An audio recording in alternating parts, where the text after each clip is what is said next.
Hello. We're back. We are so back. Yes. This is the last one we have to do, okay? So, let's just Oh, what the flip just happened? Yo, yo, yo, yo.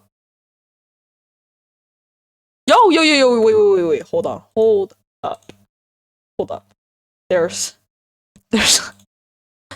I'm I'm low-key so confused as to what's happening right now. Okay.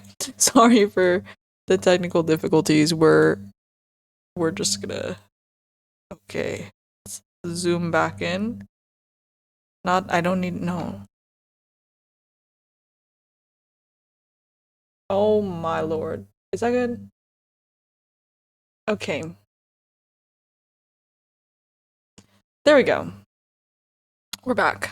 So, we're talking about a 19.4 change reflected in thought and writing. So, the big idea is that in the late 1800s and early 1900s, the US was changing very fast. We got westward expansion, new machines and technology, huge corporations, and big businesses, and also rapid city growth. Okay? And because life was changing so quickly, writers and thinkers tried to explain what was happening and like what it meant for society, and they used books, essays, art, philosophy to help Americans understand their world. So, understanding social progress. I hate this guy, bro. No, I'm kidding. This guy's fine. Charles Darwin and evolution. He's a British scientist. And he wrote on the origin of species in 1859. And the theory of evolution was simple, very simple. Living things change slowly over time. The strongest or best adapted survive and reproduce. This happens through natural selection, not because God directly designed each species. And it caused controversy because a lot of religious groups believed God created everything exactly as it is, and Darwin's ideas seemed to challenge religious beliefs. Scientists mostly accepted it, but the public argued about it for decades. Also, social Darwinism. Herbert,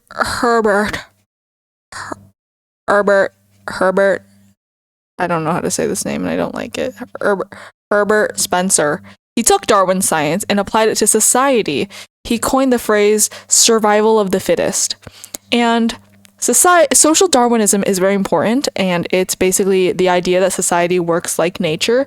Rich people are rich because they're fit, and poor people are poor because they're unfit, and success is proof you deserve it. What the fuck? Wait, sorry. Sorry, it's just, I'm not gonna talk about that. Also, William Graham Sumner. He is a Yale sociologist. He is also the biggest supporter of social Darwinism in the US, and rich people really liked it because it justified wealth and inequality, and it made poverty seem like a personal fail, not a social problem, and it ignored unfair systems. Poor people didn't start with this, the criticism behind it is that it ignored unfair systems, and poor people didn't start with the same chances, and Darwin himself did not support social Darwinism. It's like crazy. And it fell apart because it was later used by eugenicists, which eugenics is belief that some races are biologically superior. And it became linked to racism and discrimination, and it lost credibility by the 1930s through 1940s.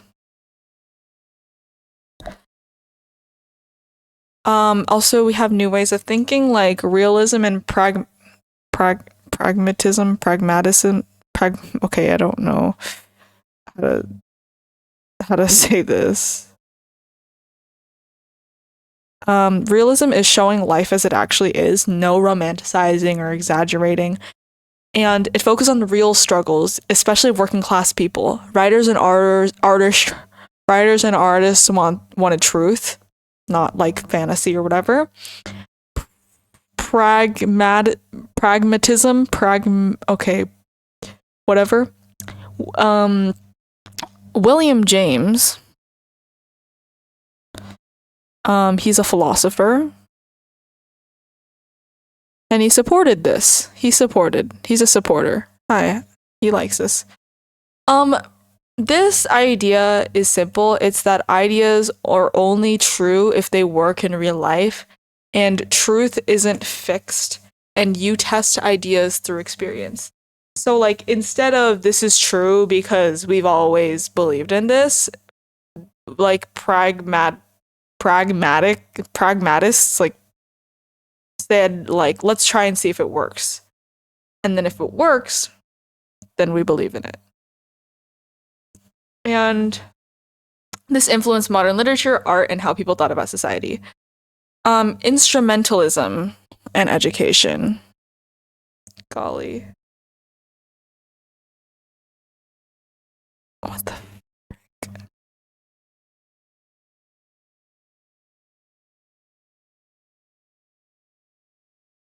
So, we have John Dewey.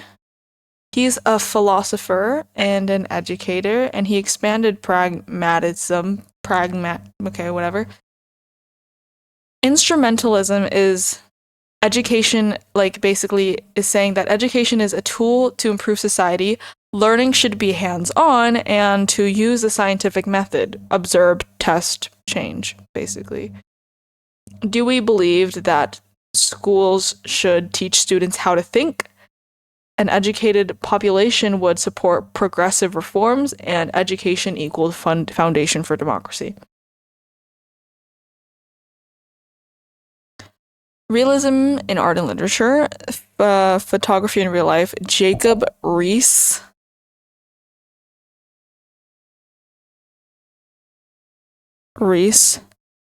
Don't know why it's spelled like that. Used photography to show poverty in slums, and images made social problems harder to ignore. Realism in art, we have Ashcan School. The Ashcan School of Art were a group of artists who painted urban life and a focus on slums, tenement housing, working class leisure, bars like boxing and streets, and major artists were George Bellows, Edward Hopper, and Robert Henry. And why Ashcan? And, like, Ashcan was called Ashcan because art is gritty, messy, whatever. And it's like looking into a trash can instead of a palace, I guess. It showed, like, the real city.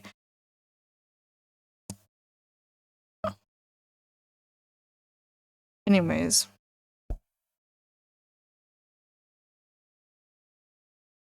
We also have realist writers like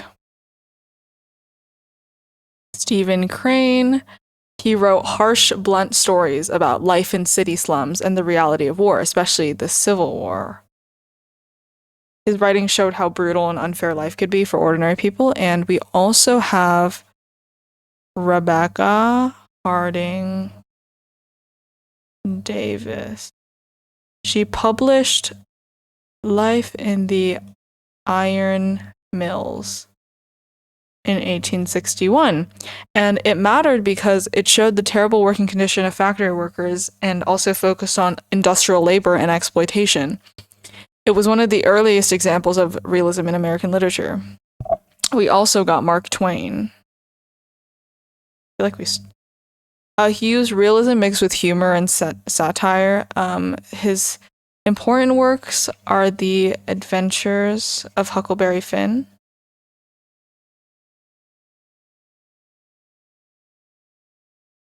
in 1884. He showed the pioneer spirit and exposed racism and moral hypocrisy in American society. He also wrote The Gilded Age in 1873, co-written with Charles Dudley Warner, criticized political corruption. And the term Gilded Age comes from this book. And gilded is like it looks shiny on the outside, rotten underneath. Even though realist writers aim to show truth, their stories could still be stylized, fictional, crafted, or whatever. Their goal wasn't factual reporting, but showing social truths that needed to reform. We also had naturalism, which is a branch of realism, and it's the belief that humans are controlled by nature, instinct, and environment, and free will matters less than biology and surroundings.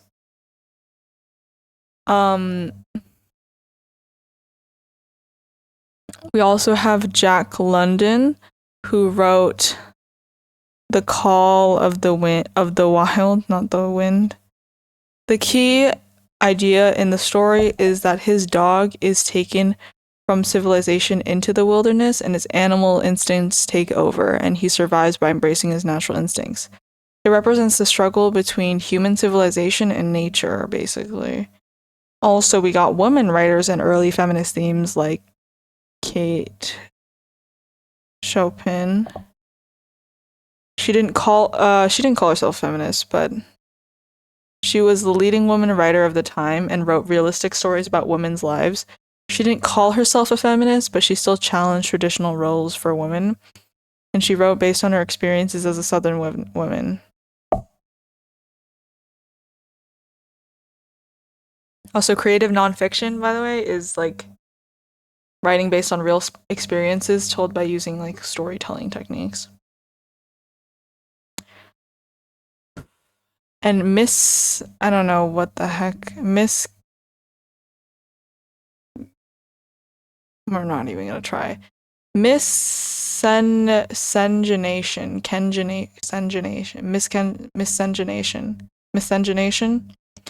It's interracial relationships, and this term historically has negative and racist associations. Chopin was one of the first writers to openly discuss this topic, and Desiree's Baby.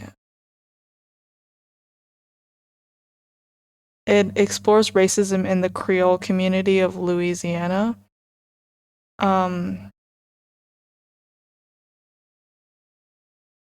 And it exposed how deeply racism affected families and identities. We also have African American realism, which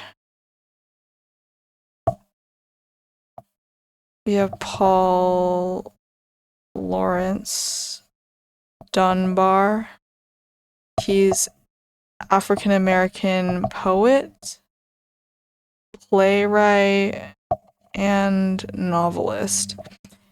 This is like not legible, but he wrote in both standard English and Black dialect, and this helped show everyday Black life in both joy and struggle.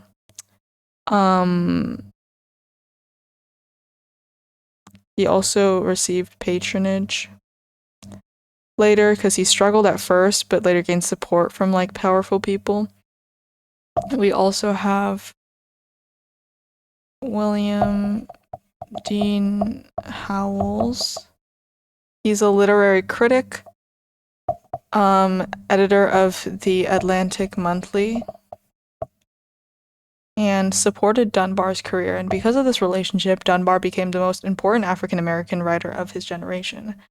These realist writers focused on groups that were often ignored, like factory workers, women, and African Americans, and they gave voices to hidden communities and helped Americans understand social problems more clearly.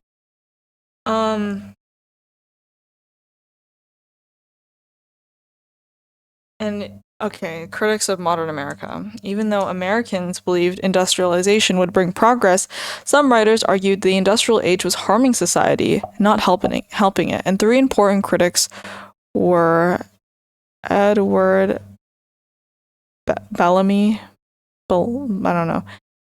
Henry George, and Thorstein Veblen. They all had different ideas, but all believed capitalism and industrialization were going in the wrong direction. And Edward, he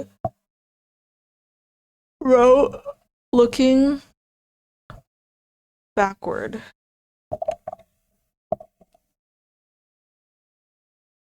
Looking backward from 2000 through 1887.